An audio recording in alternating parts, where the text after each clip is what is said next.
things that I thought would never be possible in 5 years are possible today. And even today, LLMs blow my mind. I just can't believe it works. We are hell-bent on enabling people who can't code to ship. I'm going to exist in a world where I can ship. Welcome to Dive Club. My name is Rid, and this is where designers never stop learning. Now, after writing a viral article called The Missing Tool, I was fortunate enough to meet Gab and Nim, who are the co-founders of a startup called Dessn.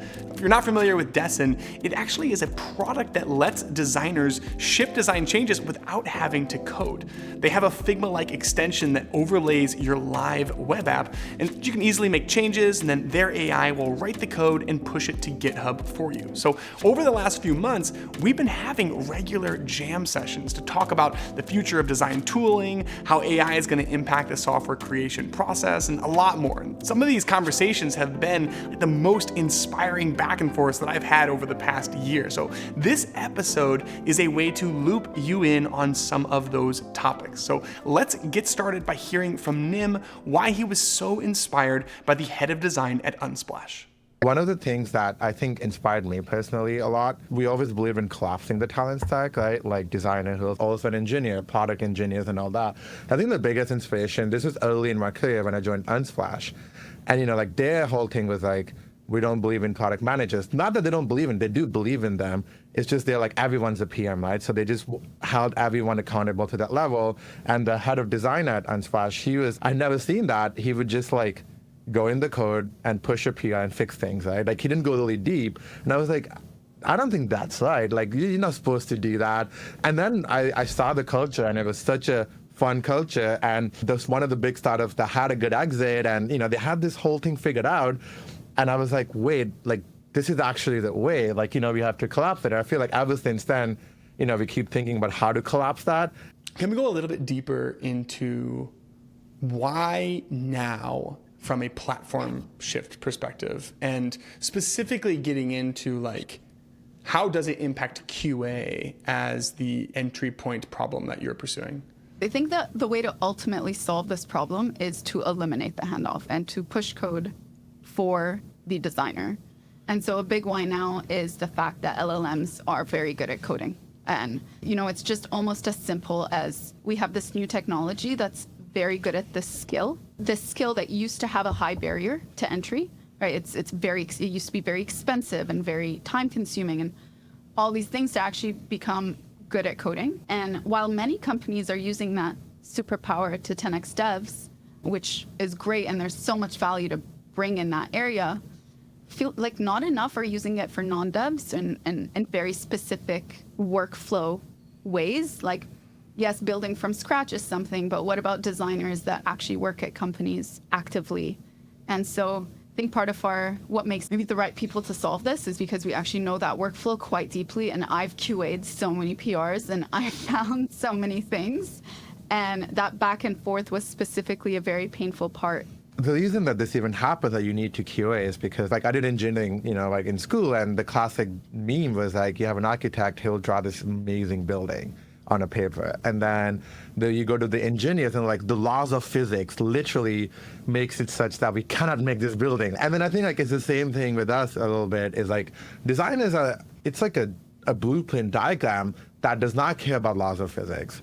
But in real life, when you're actually coding, there's a lot of laws of physics, right? Like the way you place something, the colors, like there's a lot that goes on in building a product. And then it's so hard to kind of have these two different mediums and then do a handoff process. Like we've somehow gotten there. It feels like not the right thing. The only way to make this happen is like if you teach the architect the laws of physics, which is a tall order, which is just like, well, now I have to do 4 years of like understanding how everything works, and you just can't do that. Right? You have to have specialized domains because otherwise it's too much knowledge.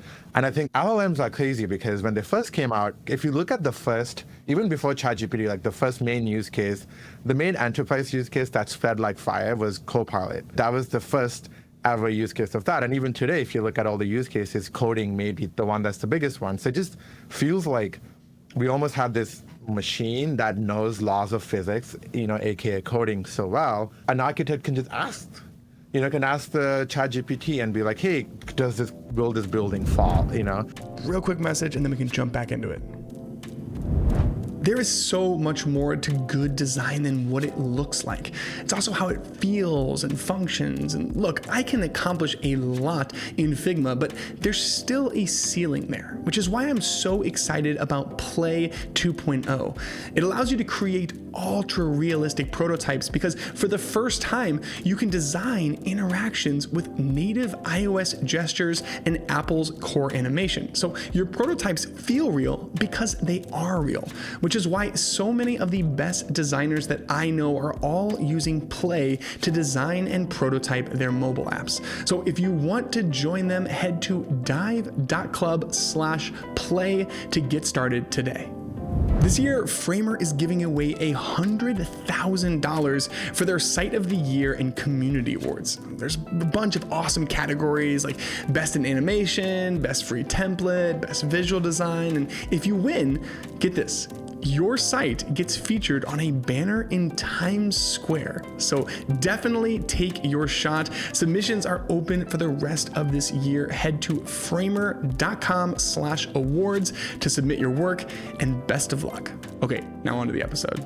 I like the analogy that you're using because I think we did exist in this world where it felt like, well, it's zero sum. Like I can't figure out the coding because that's going to steal from these other areas of exploration and things that I have to bring to the table as a designer. And what LLMs have done is they've just pushed the bar down so low. We're like, yeah, we don't have an excuse anymore. And I think the distinction that you're making that resonates so deeply with me is it's not a question of whether or not you should code. It's can you contribute to production? Can you ship? And you can ship without coding now. And all of a sudden, and that jump is so valuable and just totally changes the way that teams theoretically can operate in the future.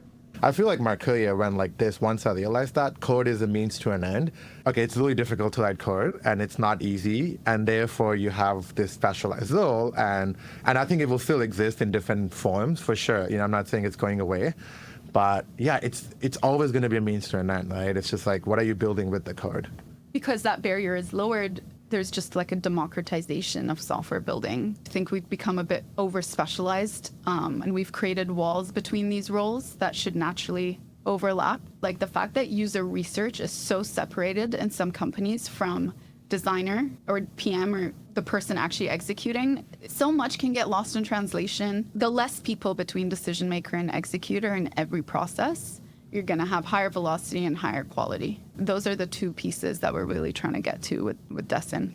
The main reason I'm excited for these lines to get a little bit blurrier is just that increased responsibility for designers, where we can take real ownership in how the front end looks and behaves. And previously, you were just always in this position of being reliant on a developer. Like that QA process for me was taking a screenshot and taking my little clean shot arrows and drawing to things and be like, hey, can you fix this?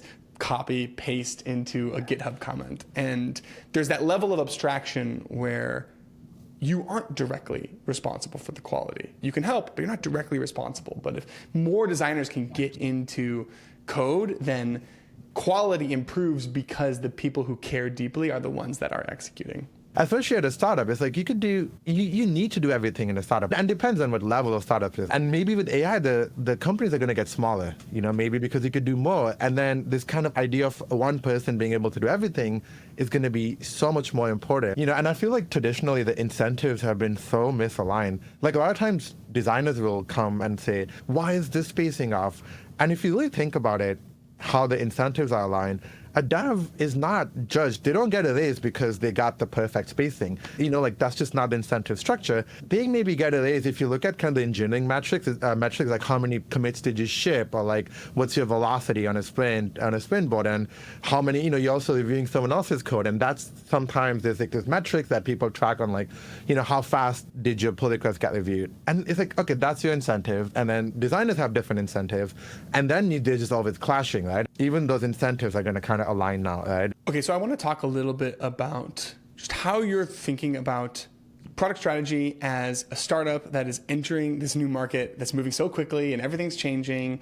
And it reminds me of something that Saleo actually said a few episodes ago, where he talked about how the world is changing so quickly that it's almost impossible for any like individual or team to keep up. So how does that shape the way that you are thinking about not only a go-to-market strategy, but planning for where this thing can go over a slightly longer time horizon?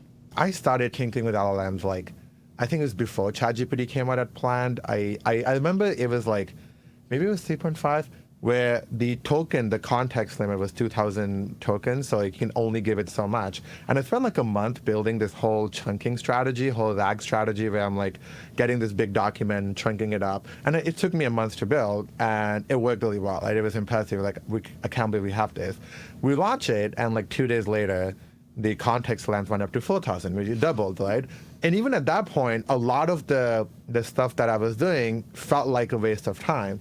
And then I feel like I didn't really learn the lesson right away because, I was just like in the motion building, because I did not think it would go this fast, right? I think, okay, like it happened, right? Just a coincidence. But with specifically with like LLMs, just think about the past 5 months, how much improvements this model's got, right? It's just happening over and over and over again. So I think like one of the big things that you have to do is understand how LLMs work and try to even predict what are the kind of capabilities that are going to commoditize, right? That's going to be built into the LLM. And what are the capabilities that OpenAI is never going to touch? Our belief of the world is the coding is going to be commoditized. And it's based on the scaling law.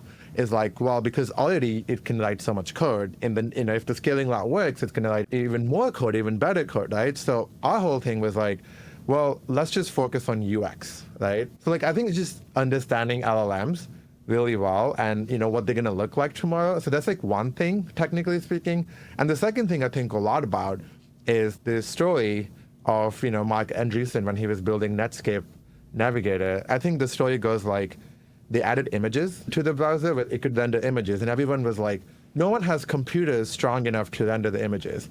And they were like, Andreessen was like, well, not today, but tomorrow, everyone's going to have a computer powerful enough to render images, right? So they were building for tomorrow. You have to kind of try to figure out what tomorrow looks like. And maybe one of the things we think about a lot is like, we spend a lot of money on tokens, right? It's kind of like, if we keep spending as much money on tokens as we do today, we're going to die soon.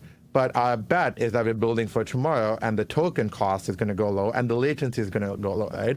So, the way I philosophically think about it is like, if you're not compute limited, you're not building for tomorrow, right? So we think about like, how can we maximize the compute limit? How can we use as many tokens as possible, and beyond which we just can't scale more than that, because tomorrow we'll actually get to that world.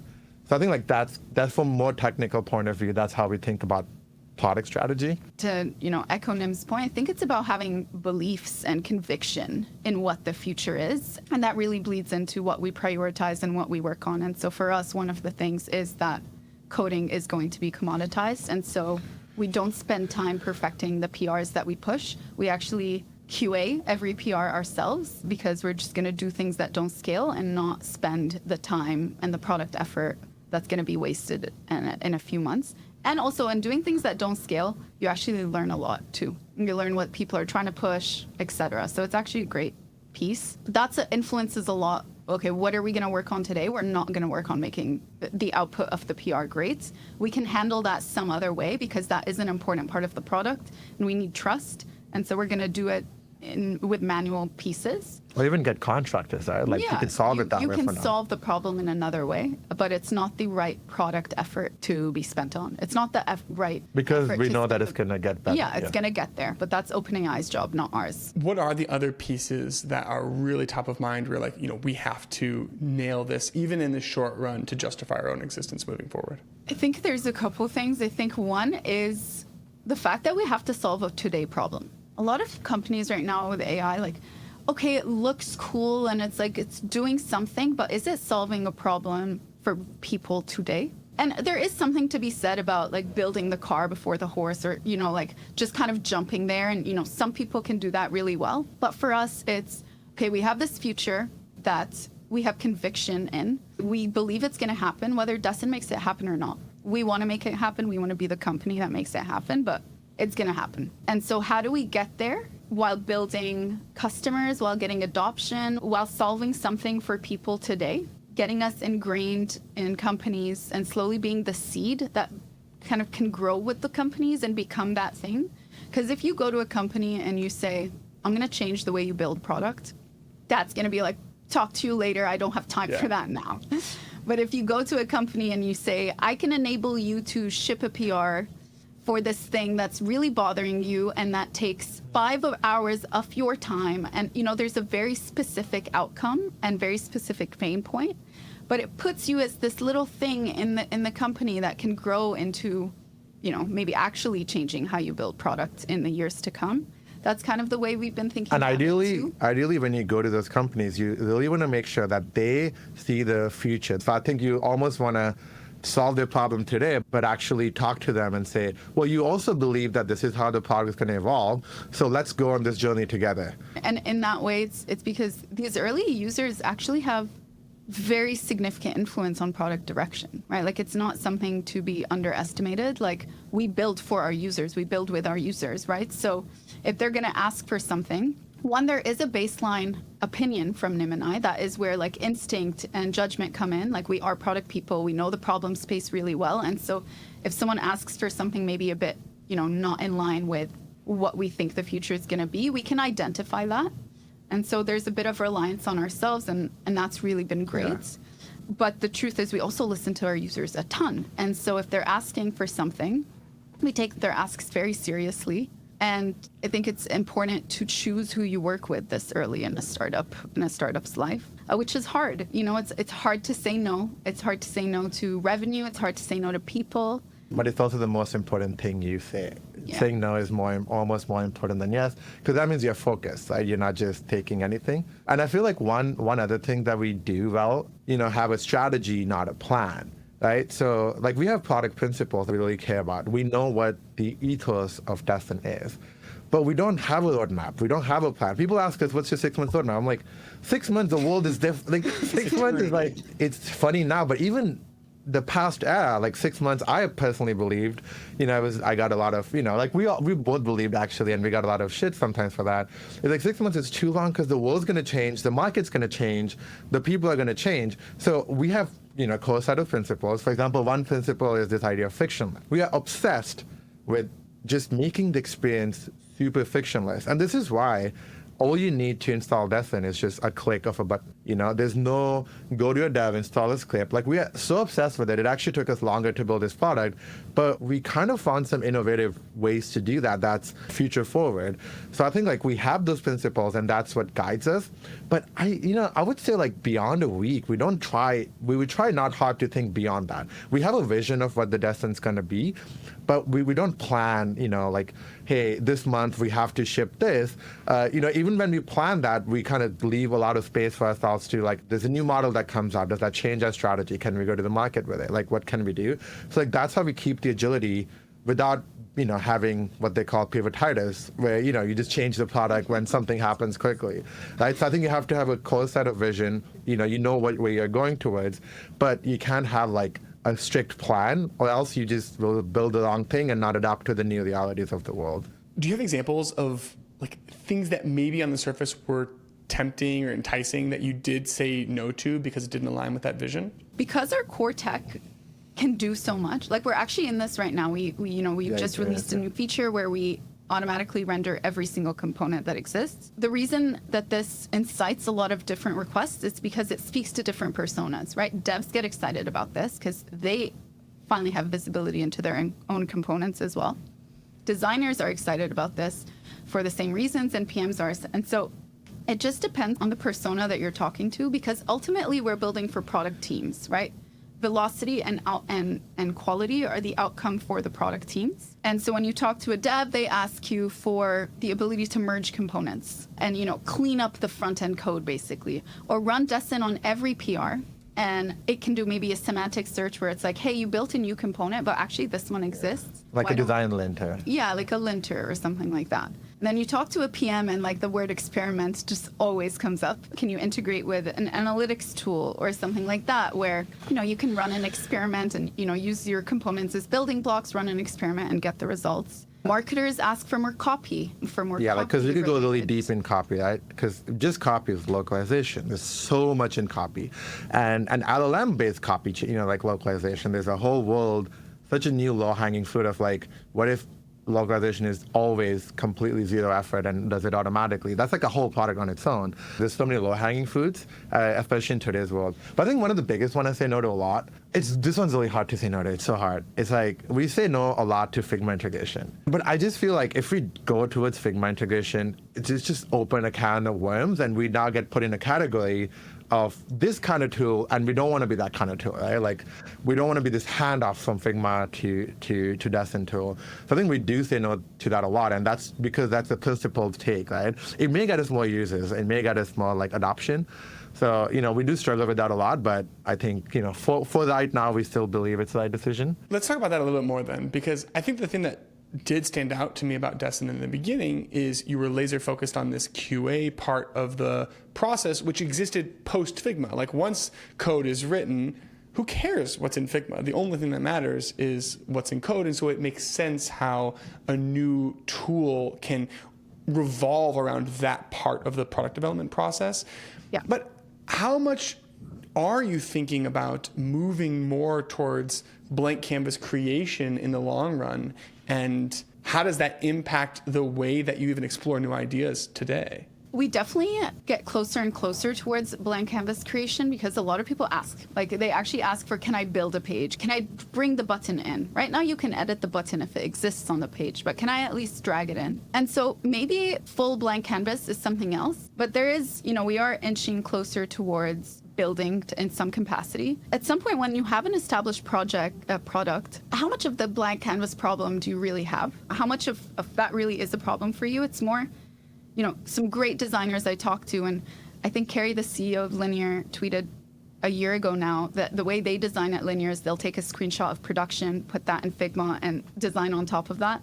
And that was really validating to see them basically hack their way into what we want the future of Dessn to be, because prod is the source of truth. It just is. Figma's a means to an end for code. Like in the same way that code's the means to an end to a business, Figma's just the means to an end to code. Yeah, there's always a higher level. So I think we are inching closer towards building on prod. I don't know if you would call that the blank canvas problem, because it's not technically a blank canvas. And I think one of the reasons we also trying harder to go towards that, you can still, the QA process still exists, you can still use this, that doesn't go away. But we had this realization is like, if you can build yourself everything, there's no QA, right? Because QA only, it happens because there's a mismatch between two people. If you're a design engineer that can just always code, do you even need QA? And this is that question about what's the future versus what's today. If you build a really good QA tool, I'm pretty sure we get a lot of adoption and we sell it. But does QA exist tomorrow if you live in a world where designers can ship, right? Or they can go in the code and make changes. So I think maybe we want to kind of leapfrog, right? And this is the part of the technology is changing so fast that we did not think we will get to creation just yet. But we're at a point where, this new thing we built, the new kind of foundation layer we built, makes it such that creation is almost easier to do in some ways, which is I'm why or what happened, And then, we just let's just leapfrog and see if we could get to that point, simply because the model capabilities are just getting better and better. And this is where I think not enough AI companies are really thinking deeply about problems, and instead they're just automating the existing work without taking the time to actually reflect on, is it the right work to do to begin with? In a platform shift, we have almost a unique time or opportunity to fundamentally rethink workflows. And I think not enough companies are doing that, but we are really thinking about that. Yes, we're, QA is one of our entry points, but we're really deeply these days thinking of if you build with us, QA goes away. It's not even a thing that needs to exist in the workflow.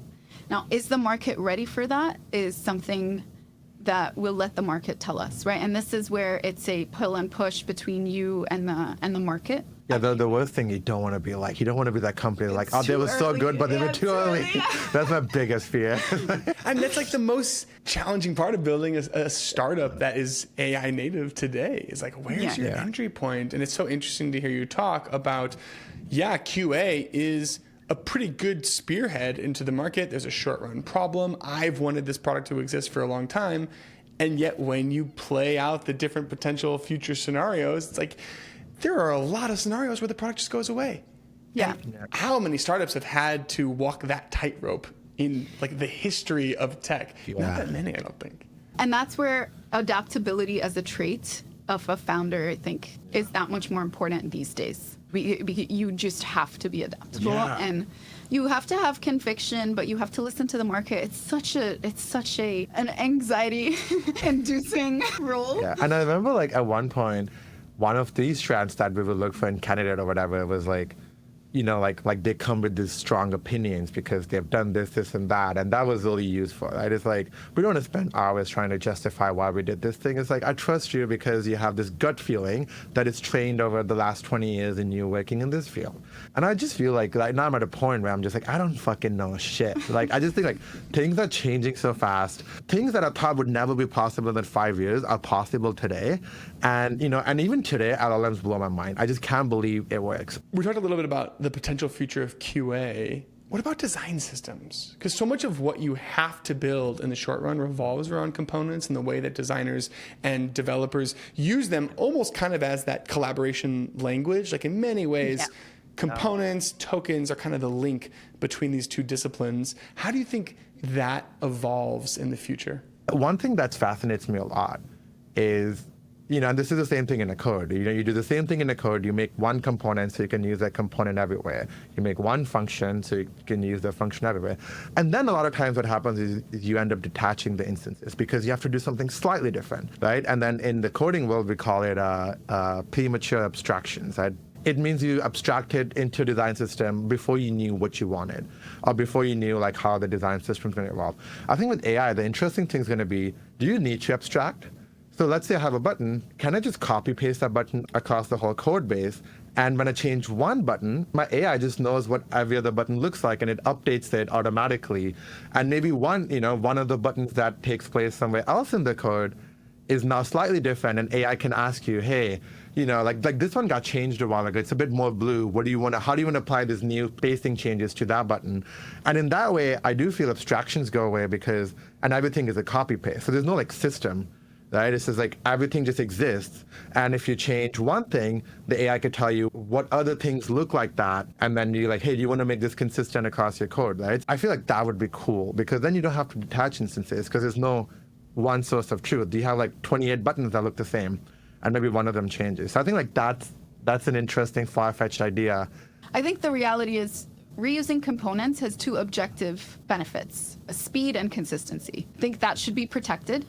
I think language is important. Like even our new feature where we automatically output all the components, we're like, what do we call this? We can't call it a design system outputter because we don't want to be design system people. And we call the storybook internally, but I don't. We call it automated storybook. Like, yeah. What do you call that? I don't know.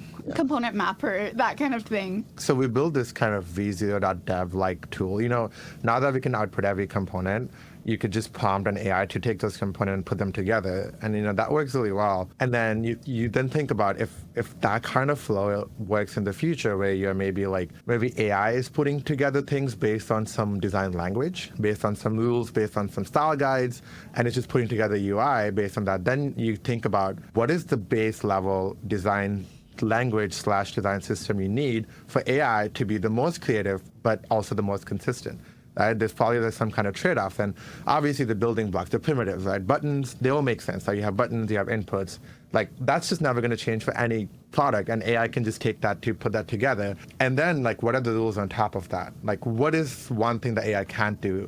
And how do you kind of build a system out of that? So I do think like thinking about how you interact with AI and what is your shared language with AI. How do you tell AI, hey, I want you to build this page using these components, and these are my rules. Like, you know, like you can't put this button there for whatever reason. How do you tell that to AI so that it can actually build UIs that look like your branding, but also there's some creativity to it. It's not just like always putting the same components together. It's able to go out of distribution a bit. So I think like there's going to be a lot of interplay with like AI collaboration with design systems. I like calling out speed and consistency, like specifically as the two value props, because I do think there's like a level of rigidity to a system that is required in order to get the consistency piece today. And so it is interesting to think about a world where AI allows you to have those value propositions where not only do you not have to codify things in the same way, but like maybe the way we even think about documentation is going to be pretty silly. Like having to actually host documentation either in Figma, which is not the source of truth at the end of the day, or heaven forbid some third party. All of that should exist within the context of where you are building, and the AI should be able to intelligently recommend what you need to know at a given time. You should be able to ask a question. Like that's a really exciting feature to think about. One of my big rules was like, if you're spending time maintaining a design system, it's too much, right? How can you build the most basic, this MVP where you're not spending time maintaining it anymore? Yeah, maybe you spend a little bit of time, but it's pretty negligible. And if you go beyond that, I think that's when you get rigidity, where like you now, instead of building a new feature, you're like, oh, we have to do this whole design system thing and maintain it, and it took me a whole day to maintain it. I'm like, well, you should be building features and not doing that, right? And I think like, unless you're in a really big company. So I think like that's what I always used to think about. But now, because as we just shipped this new feature where you can kind of output all the things in one shot, then you're like, well, maybe the effort to maintaining goes away. I think AI is going to allow us to have our cake and eat it too. Yeah, I think a lot of trade-offs go away. Yeah. And then maybe new trade-offs come in, but I think a lot of trade-offs go away. That's a good point. Hey, it's Rid. I'm constantly asked about my favorite products, so I'm gonna take just 1 minute and give you a quick rundown of my stack. Dessn is how I ship design changes without having to code. Framer is how I build my websites. Genway is how I do research. Jitter is how I animate my designs. And Play is how I design and prototype mobile apps. Visual Electric is how I generate all of my imagery, and Raycast is my shortcut every step of the way. Now, I've hand selected these companies to partner with me so that I can do these episodes full time. So the best way by far to support the show is to check them out. You can find the full list at dive.club/partners. Okay, now on to the rest of the episode. Any other thoughts or ideas that are just rattling around your brain about how AI is going to change the way that we collaborate and create software in the future that you want to share with us? We think a lot about AI nativeness, right? What does it mean to have an experience as AI native?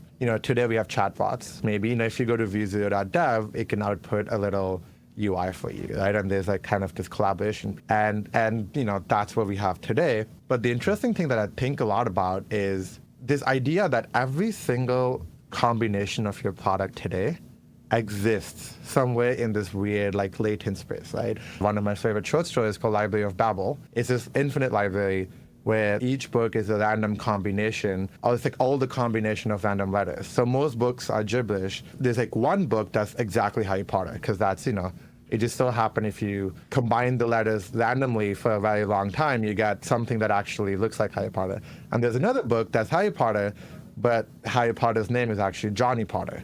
Right? So like there's every single combination of every book possible. And the idea with LLMs, it makes me think of that idea a lot. And the reason is like, because LLMs can just like spit out a UI really fast now, right? You could like, here's a button, here's that. You could just spit out what like one of the UIs you have. And then I think about every single combination of the product, every single design, every single layout, it exists somewhere in the latent space, right? So if you look at a pricing page, there's maybe like the pricing page for your brand, maybe there's like 1 million different combinations where maybe the button is at top, button's at the bottom. Out of those 1 million combinations, maybe only like thousands that actually look good design-wise. Maybe there's only like 100 that actually fits your brand guidelines. And maybe there's only 10 out of that actually converts, right? Like something that actually people want to see, right?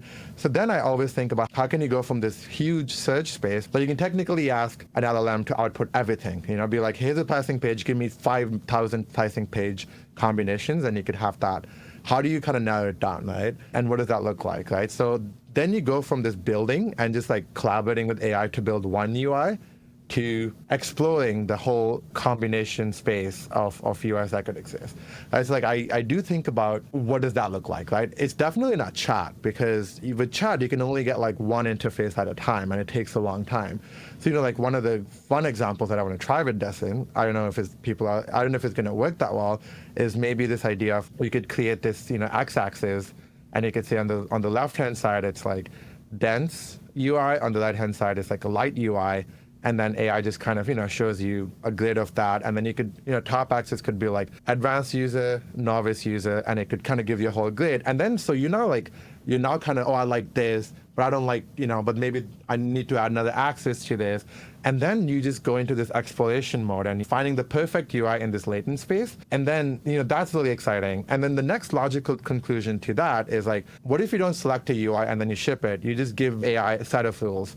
Rules could be like, here's my components, here's my user persona, you figure out what the UI looks like. And then you get into this hyper-personalized UIs built by AI, right? So I think getting into that malleable software world is quite exciting to me. Like, how do you visualize all the things your product can be in one shot and then being able to select from that? Is that a helpful kind of workflow that will make softwares better in the future? Maybe we don't, we still have a lot to do before we get to these kind of features. But it's interesting, and that's where also is taste about selection or execute or craft, like crafting the thing, or is there enough taste in selection and the selection process that will differentiate you enough? Yeah. And I think that's also cool. Like selecting the wine, is your choice that's of funny. the model. Yeah. Like it allows everyone to build products that kind of look good. But if you have taste, you can actually, I think this would be actually really good in finding this weird thing that's out of distribution that no one else is doing, but your taste will tell you people will love this, right? Yeah. So being able to get to this UI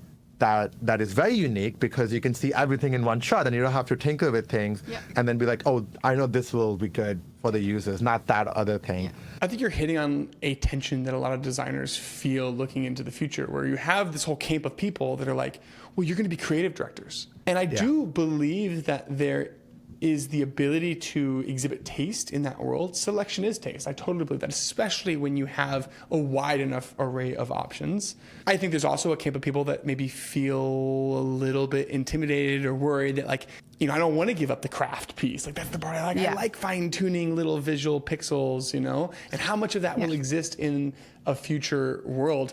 It's definitely one of the main questions that I'm so interested to see how things evolve. Like how much divergence even exists in the way that different types of companies build software. It feels like that gap might even become significantly wider in the coming years. Yeah, I do wonder if there's going to be like an Etsy kind of like handmade software. Like I did it all manually. Yeah. And if somehow you have a way of verifying it's all hand-drawn. It's like, those Miyazaki movies where they still are one of the few animation studios that actually draw every frame by hand. And no one else does that. But that's still, they still do that. I'm pretty sure when software came out, people were like, I still want to draw a little bit, like frame by frame. And there's still examples of that. So I don't think it will totally go away. And it comes back to something that you were bringing up earlier, where more personalized software, one, comes from technological capabilities, but also from continually driving down the economic cost of software. Like software has to be able to exist at scale because it has to be able to generate enough profit to make the entire building process worth it. But if the building process approaches zero in the long run, does that open up the potential for infinitely more use cases for software that is worth shipping? And that's where taste comes in, is because there's going to be an abundance of software. What is your differentiator? Taste and brand and distribution. I think the consensus is that, it's around those pieces, but it is very real. Like when you have, the Grazie, I think it's that olive oil bottle, that's very popular these days. When you're in an aisle with 100 olive oils and you just need one, you're going to go for the one that speaks to you, that is different, that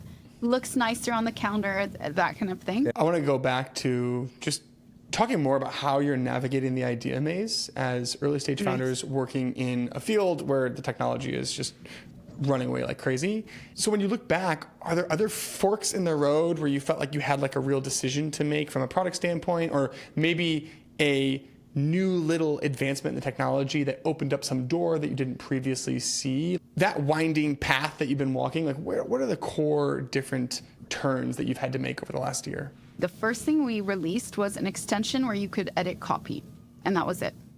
And honestly, there is a world where we became a really great copy editor, because the ease of implementation on its own it just puts us on top of competitors. Like the fact that it's one click is just instantly basically better than most tools out there. But that was never the mission. It's not why we're doing what we're doing. It's not what excites us about building. There is just very concretely like this pain. We are hell-bent on enabling people who can't code to ship. I'm going to exist in a world where I can ship like that.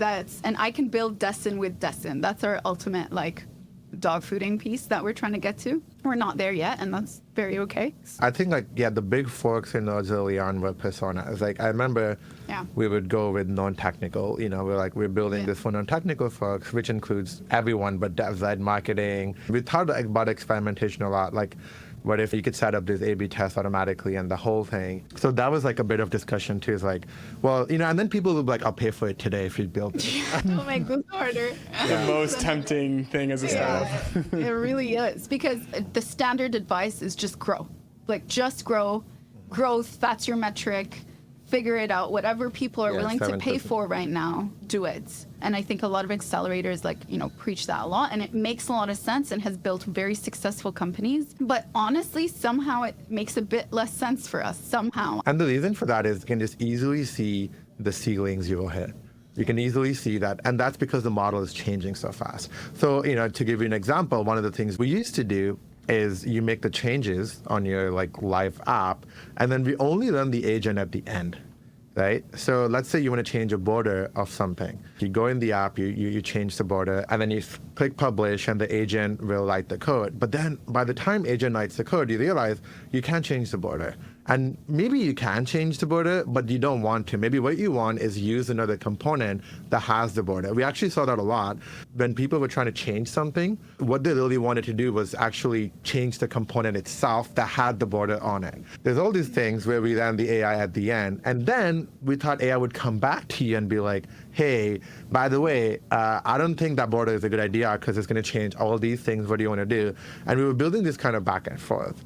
And then one of the kind of model capabilities that would be really good for us, that is already good for us, is models are faster, right? The latency is slower. And OpenAI just released this new thing where it's so cool. It's like the model will actually output tokens really fast if you give it an example response. There's all these kind of new capabilities that are coming out that makes it such that the latency is low. What that allows us to do is, instead of running the AI model at the end, because it normally takes 2-3 minutes for the AI to do its thing, we can now run it even beforehand or at the time. Maybe tomorrow it's going to be every time you click something, you call an AI. Every time you move your mouse, because it's going to be that much cheaper, that much faster, right? So we now started doing this thing where we don't call AI at the end. We're using a lot of tokens. It's quite expensive to run. But we knew that if we can do this, the ceiling is really high now. We can now build a lot more features on top of this. And even though right now the UX is a bit slow, the models are not there yet, but we know that by the time it's next year, maybe it's going to be 1 second and you get the whole, the AI is done working, right? Maybe it's going to be 500 milliseconds in the future. And if you have that, you can really, really build crazy AI native UXs. So I think we really, there was a good decision because we had to think about the ceilings. Yeah, and this is the thing of compute limited. I literally cannot use more tokens right now because it would be crazy expensive. But in 2 years, or maybe not even 2 years, we're moving so fast. Maybe next month it's going to be solved. So it's so rare that you hear a startup so blatantly throw away unit economics in the beginning, because you just have to make the bet on forward progress and make sure that you're not building in a paradigm that becomes extinct. It's fascinating to hear you talk about some of the things that you have to consider. I own the financial forecast, and we're paying for software, and it's a high number, and he's like, I want to be spending this much. If I'm not spending this much, am I using it enough? I actually thought that was stupid at the beginning, because I was we had $300 or whatever, something like that. And I was like, I feel like it has to be bigger. And she was like, why? I'm like, I just feel like it. I don't know, it sounds stupid, but I feel like it has to be. And then, what I think I was trying to get at is how can I think about this problem from a perspective of, what if the cost of running AI today was $10,000? Right? Because I did that exercise, I could then maybe visualize what kind of experiences we could build with that much, if you give me $10,000 worth of compute for this much. And then it's definitely not feasible. If we have to do this for the next, year, it's not feasible. We are hoping that within the next year, this cost will come down. And I think it's already coming down. It's already come down since then, a lot. It does. It's a great way to, it pushes you to think in that way, right? And I think that was very smart. And it does also, we are privileged and lucky enough to have raised so quickly. It puts us in a position to be able to foot these costs and be able to think like that. That is what capital gives you. It gives you freedom, a little bit, leeway to make mistakes, throw shit at the wall, So you talked about the fundraising piece. We can go deeper in there, but even at a higher level, I'm kind of curious. You're like a year into this first-time founder journey. What were some of the unknowns that you had to tackle, or maybe even things that you just didn't see coming? Specifically in terms of executing something, like raising capital from VCs, it was the first time either of us had ever been in that, done that, like concretely. Your first time, you learn a lot, you understand how it works. Like it is a process, and like there are ways that it's done, and you kind of learn it, and you're like, okay, next time I can do this better probably. We haven't gotten to hiring yet. We are looking to hire very soon in New York. Please reach out, anyone amazing. Seriously, I think that we're looking for builders. It's not the first time hiring, and I took that as seriously as I will here when I was in my last position. It was the most important thing, and it's very hard to hire. And I think, we talk to other founders and it's like, it's the hardest thing. And I'm like, yeah, it is really hard, but it makes sense that it's the hardest thing because it's the most impactful thing. Like it is single-handedly, Number one. In our opinion, it is the most important thing to us, the team and the people that we work with. I feel like in terms of something that wasn't that new, something that we thought we knew really well. And it kind of made us realize that everything is elevated. So one of the things that, we work in product teams a lot, and we prioritize a lot of things. We build roadmaps. We've said no to things. We said, hey, we are gonna work on this feature and not that feature. We thought we had a really good way to do that. We understood how to prioritize. And I feel like when you start a company in just 2 people, you have to be so brutal about that. Like insanely brutal about that, and so much so that it's almost unfathomable how much things you say no to and how hard it is to say no to, and how you just want to do everything. Even like one little pain that the user has, you're like, I just want to fix it now, and you just have to be like, well, you can't, and because there's just not enough resources, right? So even though we thought we worked in startups have to prioritize brutally anyways, and that was kind of a thing we thought we knew, but it's really brutal how much you have to think about it. One of the things that we do a lot to do that is do things that are on scale. So, for one feature, for example, there was this kind of idea of giving designers visibility into the PR process, and that's something we want to build. Like it's an important feature for us to build. There's so much to do, we could not build that. So our solution to that, I think you have to become quite creative in that solution. Our solution is we'll just look at it ourselves and send you a Slack message, right?